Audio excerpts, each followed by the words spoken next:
Hello दोस्तों, welcome back to M pharma QA hub. कैसे हो आप सभी लोग? आई होप आप सब लोग अच्छे होंगे, खुश होंगे, हेल्दी होंगे। तो जैसा कि आप सभी को पता है, हमने M pharma first sem QMS subject की यूनिट स्टार्ट कर रखी है 4th। ठीक है, तो उसके कुछ जो टॉपिक्स थे हमने वो लास्ट वीडियोस में कवर कर लिए हैं। जो आज का हमारा टॉपिक होने वाला है वो है क्यूबीडी। ठीक है, जिसको हम कहते हैं क्वालिटी बाय डिज़ाइन। ठीक है, तो हम इसको शुरू करते हैं। तो कॉपी पेन लेके अपने साथ बैठे ताकि आपको कंसेप्ट क्लियर होता चला जाए।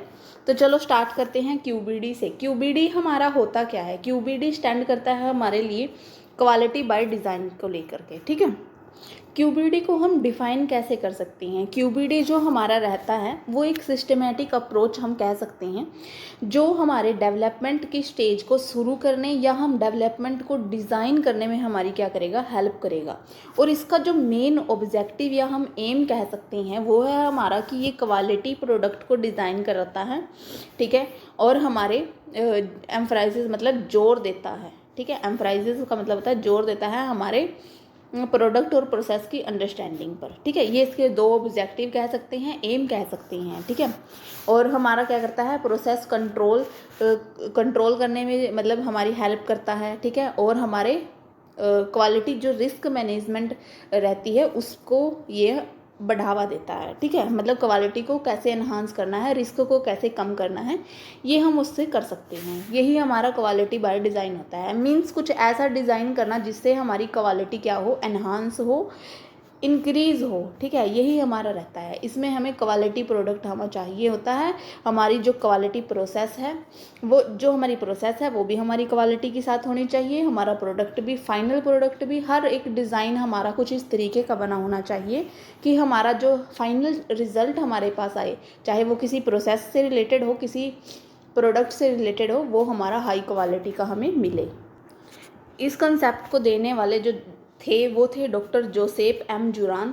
उन्होंने इनको बनाया था। ठीक है, उन्होंने डिस्क्राइब किया था इसके अंदर Q8, 9, 10 गाइडलाइंस को, जिसका जो हमारे पास गाइडलाइंस होती हैं Q सीरीज़ की गाइडलाइंस होती हैं। Q8 स्टैंड करता है हमारे लिए फार्मास्यूटिकल डेवलपमेंट के लिए, जो हमारा फार्मास्यूटिकल जो है वो डोजेज फॉर्म हो, ड्रग हो, उन सबको डेवलप करेगा। दूसरा हमारा रहता है Q9 हमारा रहता है quality risk management. Means quality को, रिस्क को मैनेज करके हमने क्वालिटी को एनहांस करना है। 10th हमारा जो रहता है वो रहता है फार्मास्यूटिकल क्वालिटी सिस्टम। ठीक है, ये हमारी 3 गाइडलाइंस इसमें डिस्क्राइब की जाती हैं।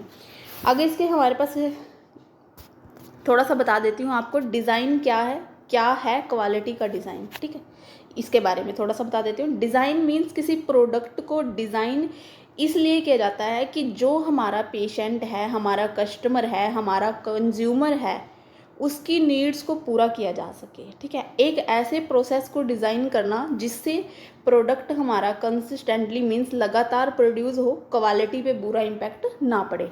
यही हमारा थोड़ा सा डिज़ाइन की डेफिनेशन रहती है। ठीक है, मीन्स कुछ ऐसा बनाना जो हाई क्वालिटी का हो, हाँ, हमारे कस्टमर को अच्छा लगे, उनकी जो उम्मीदें हैं उन पे खरा उतरे। ठीक है, ये हमारा रहता है।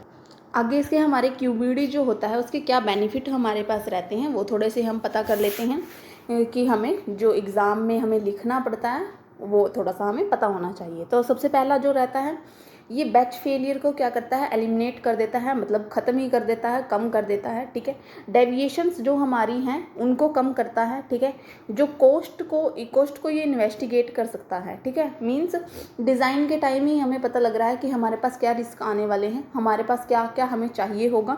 तो हम डिज़ाइन कर रहे हैं जब किसी चीज़ को, तभी पता लग रहा है, तो उसकी वजह से हमारा कॉस्ट हमें पता लग रही है कि किस चीज़ के लिए कितना हमें खर्चा चाहिए होगा। ठीक है, एक बेटर डेवलपमेंट डिसीज़न लेने में हेल्प करेगा। ठीक है, किसी काम के लिए कौन सा स्किल्ड पर्सन हमें चाहिए, कौन सा स्टाफ चाहिए, कितना स्टाफ चाहिए, ये चीज़ें हमें डिज़ाइन के टाइम पता लग जाएगी। कंटिन्यूस इंप्रूवमेंट करता है, यही हमारा क्यूबीडी होता है। इसके बेनिफिट्स होते हैं। स्कोप कहाँ पे हम इसका क्यूबीडी का हम यूज़ करते हैं। ठीक है, कहाँ पे है ये? एक तो होता है process related to drug development में हमारा यूज़ हो रहा है। पैकेजिंग एनालिसिस में भी हम इसका अच्छा स्कोप है। ठीक है, इनमें। ठीक है, एडवांस डोजेज फॉर्म में हमारा इसमें हेल्पफुल है। हम पहले ही डिज़ाइन कर रहे हैं तो हमें सब कुछ पता चल रहा है। आगे जाता है एलिमेंट हमारे पास क्या है क्यूबीडी के हमारे पास 6 एलिमेंट रहते हैं। सबसे पहला रहता है QTPP, इसका मतलब है क्वालिटी टारगेट प्रोडक्ट प्रोफाइल। एक रहता है CQA, CMA थर्ड है हमारे पास। डिज़ाइन स्पेस रहता है, प्रोसेस पैरामीटर रहता है, क्वालिटी रिस्क मैनेजमेंट रहता है। ये रहते हैं हमारे इसके एलिमेंट। इसमें हमारे पास अभी एक एक करके हम इनको एक्सप्लेन कर लेते हैं, समझ लेते हैं कि क्या क्या रहता है। ठीक है, सबसे पहला जो हमारा है QTPP, that is quality target product profile. इसमें ड्रग प्रोडक्ट की क्वालिटी, किसकी, ड्रग प्रोडक्ट की क्वालिटी, जो करैक्टरिस्टिक्स रहते हैं उसकी इन्फॉर्मेशन होगी। क्या क्या इंक्लूड होगा, जैसे आइडेंटिफिकेशन उसका एसिड डोजेस फॉर्म कौन सी है, प्योरिटी कैसी है ड्रग प्रोडक्ट की। ये हमारा एक मीन्स क्या है, नाम से ही पता लग रहा है कि किसी प्रोडक्ट की प्रोफाइल, क्वालिटी प्रोफाइल उसकी, ठीक है, वही हमारी इसकी रहती है। ठीक है, इन्फॉर्मेशन रहेगी। दूसरा हमारे पास रहता है CQA stand for critical quality attributes. इसमें ड्रग की प्रॉपर्टीज़, जैसे ड्रग की physical, chemical, biological, microbiological properties with in appropriate limit range, means किस लिमिट रेंज में हमें हमारा ड्रग है उसकी किस लिमिट तक वो जा सकती है, वो लिमिट रेंज की हेल्प से हमें एक डिज़ायर्ड प्रोडक्ट मिलता है। ठीक है, ये हमारी ड्रग की प्रॉपर्टीज़ रहती हैं।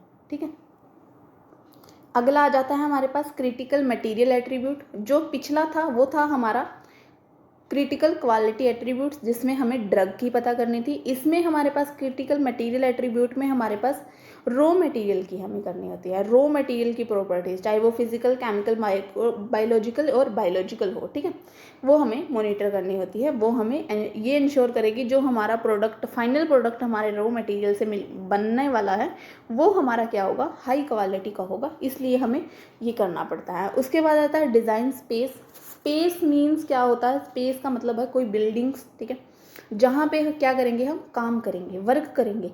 वो कैसा होना चाहिए, सिंगल यूनिट चाहिए हमें, मल्टीपल यूनिट चाहिए, या पूरी बिल्डिंग जहाँ सारा काम ऑपरेशन हम शुरू कर रहे हैं, वो कैसा होना चाहिए, उसका डिज़ाइन हमें करना पड़ता है। ठीक है, कि कौन सी चीज़ कहाँ होनी चाहिए, कैसे, जैसे फॉर एग्जांपल कि रॉ मटेरियल सबसे पहले चाहिए, तो रॉ मटेरियल का रूम यहाँ होना चाहिए। रॉ मटेरियल के बाद उसकी जो चाहे उसको टेस्टिंग के लिए हो या जो भी हमें चाहिए, ठीक है, उसके बाद टैबलेट बनानी है तो टैबलेट के लिए कंप्रेशन मशीन्स वगैरह होंगी जहाँ।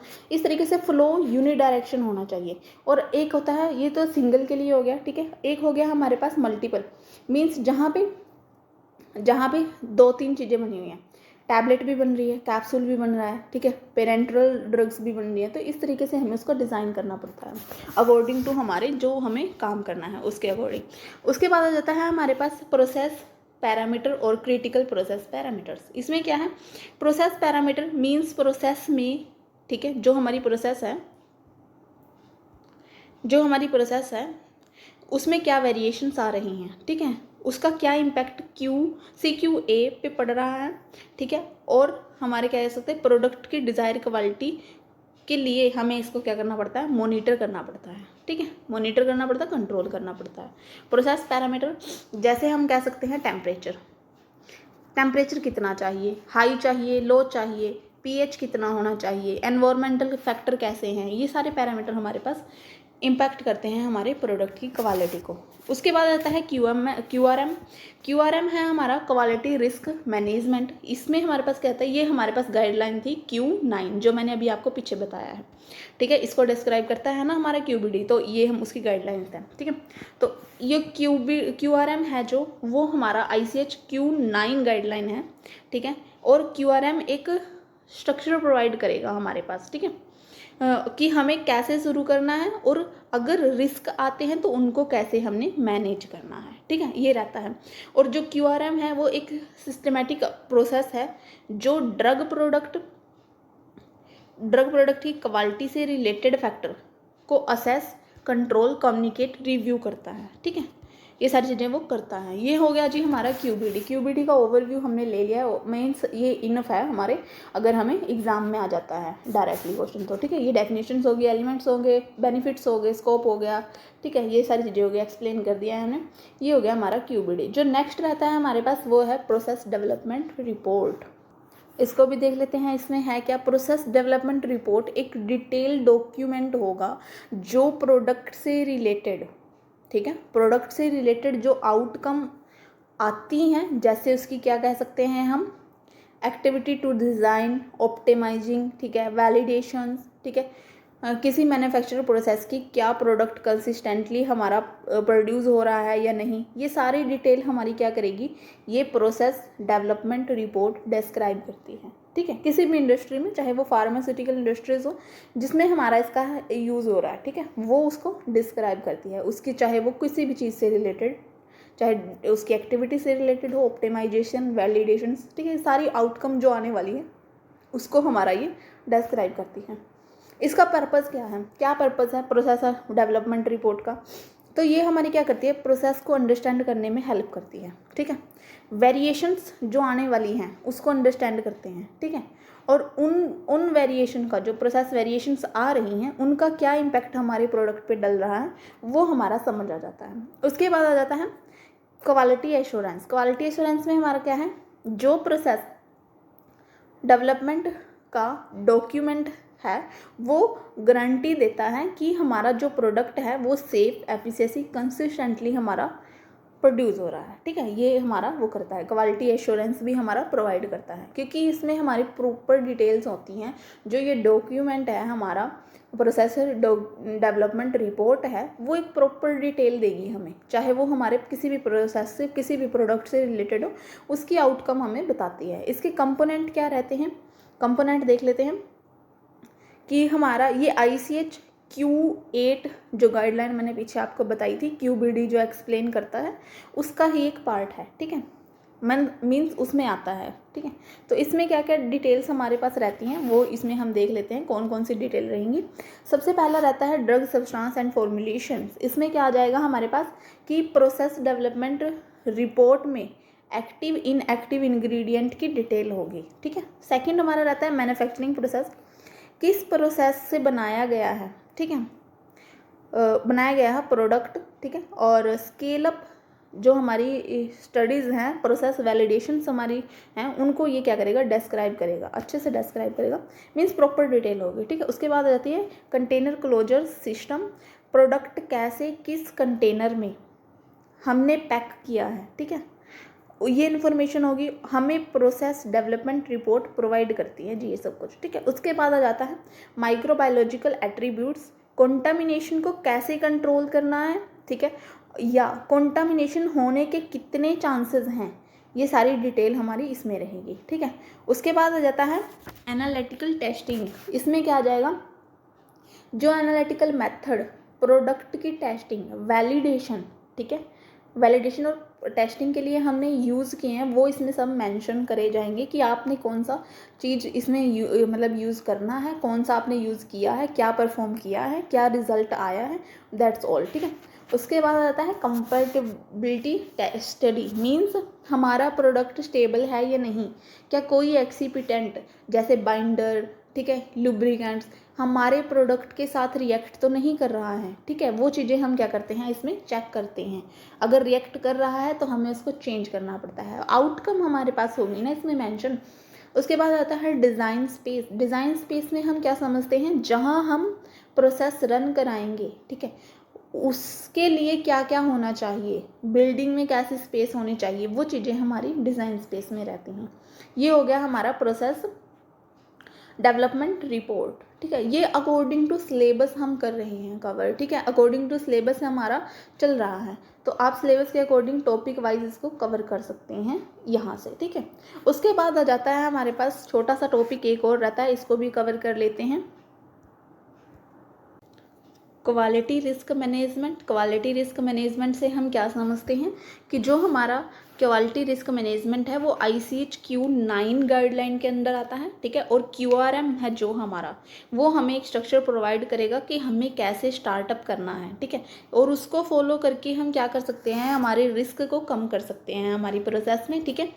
और जो हमारा QRM होता है वो एक सिस्टमेटिक प्रोसेस है जिसमें हम जो हमारा ड्रग प्रोडक्ट है उसकी क्वालिटी से रिलेटेड जो रिस्क रहते हैं उसको असेस करते हैं, कंट्रोल, कम्युनिकेट और रिव्यू करते हैं। ठीक है, रिस्क अब हमारे पास क्या होता है, रिस्क हमारे पास होता क्या है ये हमें पता होना चाहिए। ठीक है, तो रिस्क हमारे पास क्या है कि रिस्क को हम ऐसे समझ सकते हैं कि कोई एडवर्स इवेंट कह सकते हैं, या हम कह सकते हैं साइड इफ़ेक्ट्स।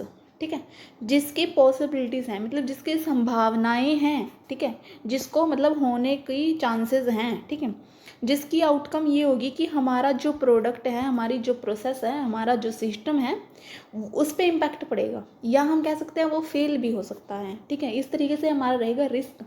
उसके बाद होता है हमारे पास स्कोप। क्या है हमारे QRM के स्कोप क्या है। ठीक है, QRM हमारा मोस्टली हर जगह पे हम यूज़ कर सकते हैं, क्योंकि ये हमारे हर एक प्रोसेस के, हमारे हर एक प्रोडक्ट के क्या कर रहा है, हमारे उसके रिस्क बता रहा है, उसको कैसे हमने कंट्रोल करना है वो बता रहा है।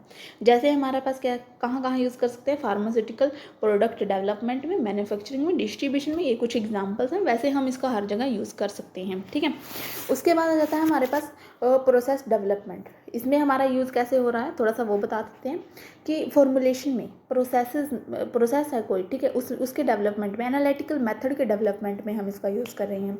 उसके बाद आता है मैन्युफैक्चरिंग में हमारे पास क्या है, जो हमारा QRM है वो हमारी प्रोडक्शन, पैकेजिंग, लेबलिंग में आने वाले रिस्क को क्या कर सकता है, मैनेज कर सकता है, हेल्प करेगा, उसमें अप्लाई कर सकते हैं।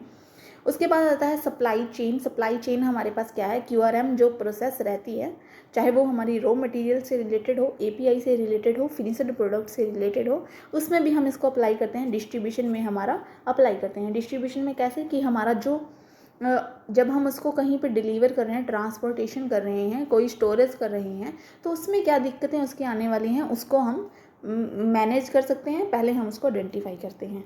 गोल क्या रहेंगे हमारे पास इसके QRMs के। ठीक है, इसके क्या है, प्रोडक्ट, हमारा जो पेशेंट है वो सेफ्टी उसकी होगी। ठीक है, प्रोडक्ट क्वालिटी कंट्रोल। ठीक है, और हम कर सकते हैं रेगुलेशन कंप्लायंस। बेनिफिट क्या है, रिस्क कम आएंगे, क्वालिटी अच्छी होगी, क्योंकि हमने पहले ही सब कुछ मैनेज कर लिया है। जो जो रिस्क आने वाले हैं उनको हमने आइडेंटिफाई करके उनको हमने मैनेज कर लिया है। इम्प्रूव करेंगे प्रोसेस को, मिनिमाइज़ करेंगे रिस्क को, मिनिमाइज़ करेंगे फेलियर को। ठीक है, ये रहता है। अब इसके कुछ प्रिंसिपल हैं जो हमारे पास QRM में हम यूज़ करते हैं, क्या किस तरह से हम इनको यूज़ कर सकते हैं, वो थोड़ा सा रहता है। सबसे पहले हम रिस्क को आइडेंटिफाई करेंगे। जब तक हमें रिस्क पता ही नहीं होगा तो हम उसको कैसे कंट्रोल कर सकते हैं। तो सबसे पहले हमने क्या करेगा, कोई एक्सपर्ट पर्सन होगा जो जिसको पता होगा उस प्रोसेस के बारे में कि उसमें क्या क्या रिस्क आने वाले हैं, उससे हम क्या करेंगे, ज्ञान लेंगे। ठीक है, उनसे हम क्या करेंगे, पता लगाएंगे। ठीक है, तो हमारे पास क्या हो गया कि रिस्क आइडेंटिफिकेशन करेंगे। फिर हमारे पास आ जाता है रिस्क को कंट्रोल करना है, और रिस्क को कंट्रोल करने के बाद हम क्या करते हैं, रिस्क को रिव्यू भी करते हैं कि क्या वो हमारा अंडर कंट्रोल है या नहीं है। ठीक है, रिस्क कम्युनिकेशन मीन्स शेयर करनी उसकी इन्फॉर्मेशन। ठीक है, रिस्क बेस्ड अप्रोच हम ये करते हैं। ठीक है, ये हो गया हमारा QRM। ठीक है, QRM तक हो गया। जो नेक्स्ट हमारा जो टॉपिक रहता है वो है रिस्क असेसमेंट। ठीक है, risk assessment, risk control, risk review, ये सारी चीज़ें हम क्या करेंगे, नेक्स्ट लेक्चर में कवर करेंगे। ठीक है, और मिलते हैं नेक्स्ट वीडियो में। तो फिर ठीक है, ये रिस्क असेसमेंट के साथ मिलते हैं नेक्स्ट वीडियो में। और यहाँ तक आपको आई होप कवर हो गया होगा, समझ आ गया होगा। इसके साथ जो भी हमारे ये प्रिंसिपल्स हैं इनको भी हम थोड़ा, आइडेंटिफिकेशन या असेसमेंट एक ही चीज़ होती है, थोड़ा सा डिफरेंस है, वो मैं आपको एक्सप्लेन करूँगी नेक्स्ट वीडियो में। मिलते हैं नेक्स्ट वीडियो में, तब तक के लिए खुश रहें, हैप्पी रहें। और अगर आपको नोट्स चाहिए तो हमारे इंस्टाग्राम का जो ID है उसका लिंक हमारे बायो में आपके मिल जाएगा, उसको आप वहाँ पे मैसेज कर सकते हैं, फॉलो कर सकते हैं। ठीक है, और मिलते हैं नेक्स्ट वीडियो में। ओके।